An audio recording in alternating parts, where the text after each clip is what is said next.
Let's talk to Lord Adair Turner, who chairs the Energy Transitions Commission, a coalition of industries, investors and NGOs, which looks at ways of limiting global warming. Lord Turner, welcome to the programme. Good to see you. Germany and China agreeing this climate and transformation dialogue.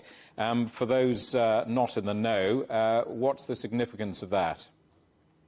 Well, I think it has one very significant commitment in it, which is Germany and China both agreeing, both stressing that all signatories to the Paris Accord should be trying very hard to limit global warming to 1.5 degrees centigrade. And I have to say that's a slightly clearer statement, in particular from the Chinese government, than we've had before, of commitment to 1.5 degrees centigrade rather than simply well below 2 degrees centigrade.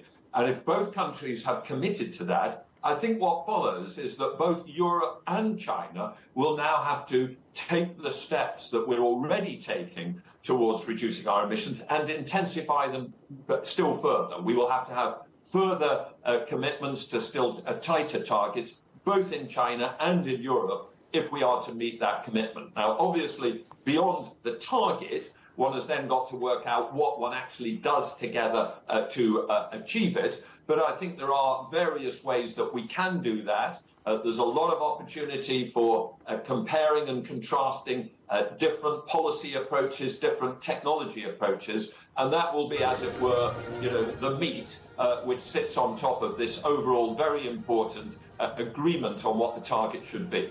You sound positive and optimistic. This is a sign, I guess, some might say, of cooperation, but the EU saying today that it's reducing its dependence on Beijing. The trade figures, as we've just been reporting, tell a somewhat different story. When it comes to energy transmission, I mean, how do you assess Europe's relationship with China?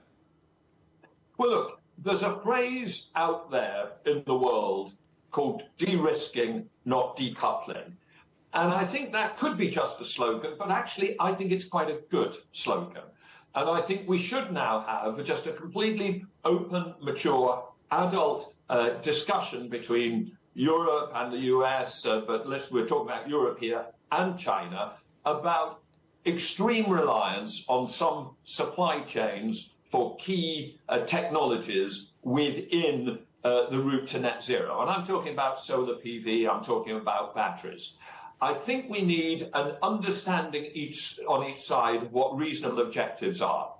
Europe is bound to be a bit worried if it is getting not just 50%, but 70, 80% of particular products from China. Because, we do live in a world where there could be geopolitical disagreements. We live in a world where there could be, just supply chain interruptions coming from natural events like droughts, floods, etc. So there's a reasonable desire in Europe to get to a greater degree of diversification, but not a total decoupling. I mean, Europe has talked about the fact that in critical minerals, it would like at least 40% of critical minerals to come from within Europe. I think that's a reasonable aim. If we said 100%, that would be an absurd aim. So that's principle number one. Reducing very high levels of reliance should not worry the Chinese people or Chinese business. It will still leave a huge opportunity for China, but it will be an objective. The next thing to say is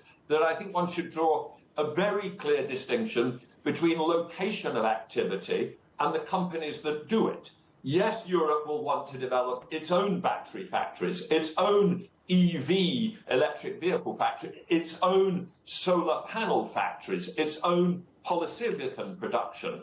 But if really highly competent Chinese companies, and I was just there 2 weeks ago in Xi'an seeing Longji Solar, if they are the ones who want to build factories in Europe, create jobs in Europe with the capability they have and the technology leadership they have, we should be open to that. Broadly speaking, except in, really, potential areas which are relevant to, military security, we should draw a distinction between an objective of having employment and value added within your economy is a good one, but you should be opening to companies. And I think the third thing we should be doing is we should be saying we do have a legitimate focus on carbon intensity of supply chains. And I think we're going to see this with the European border carbon adjustment, an increasing approach of saying, look, if we have imports coming in from China, we want to know that they are not high carbon, that China is decarbonizing. Now, what I found when I was in China 2 weeks ago was a complete acceptance of this. In all my meetings, people said, look, Europe is serious about decarbonizing. It's serious about decarbonizing its steel sector, all its manufacturing. Therefore, if we want a commercial relationship with them, we will have to decarbonize our inputs as well. And that's great because we're all heading in the right directions.